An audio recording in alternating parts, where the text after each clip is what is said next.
Thank you very much. It's an honor to be here today. Stand here and look behind us. It is hard to imagine that for decades, this magnificent harbor and beautiful stretch of Lake Michigan was viewed as a toxic waste dump. For decades, companies dumped 1 million pounds of PCBs into this harbor. 1 million pounds. And about 30 years ago, as Susan mentioned, there was an assessment done. This was a dead harbor and a dying asset, and something had to be done.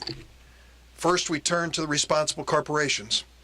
It turns out they were responsible for about 2% of the cost of cleaning up this harbor. But it really the burden fell on the shoulders of responsible Americans who could not allow America or the Midwest, Illinois, or the Great Lakes region to waste this beautiful resource. So for 30 years, we invested about $150 million into this cleanup effort, reaching this point today. And the obvious goal was to make sure that this harbor was restored to where it should have been. There's a lesson here, isn't there?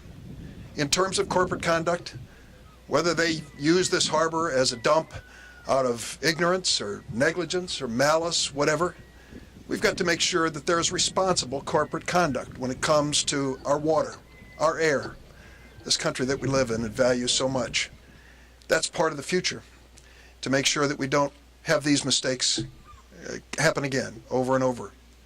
Senator Mark Kirkley following me, and then Congressman Schneider. Mark and I may disagree on a few issues in Washington, but we come together almost all the time when it comes to this Great Lake.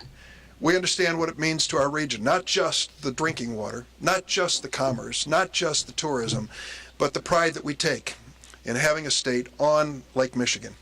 The pride that is manifest today when the EPA calls together taxpayers across America to join us in a common effort to clean up this important part of God's creation.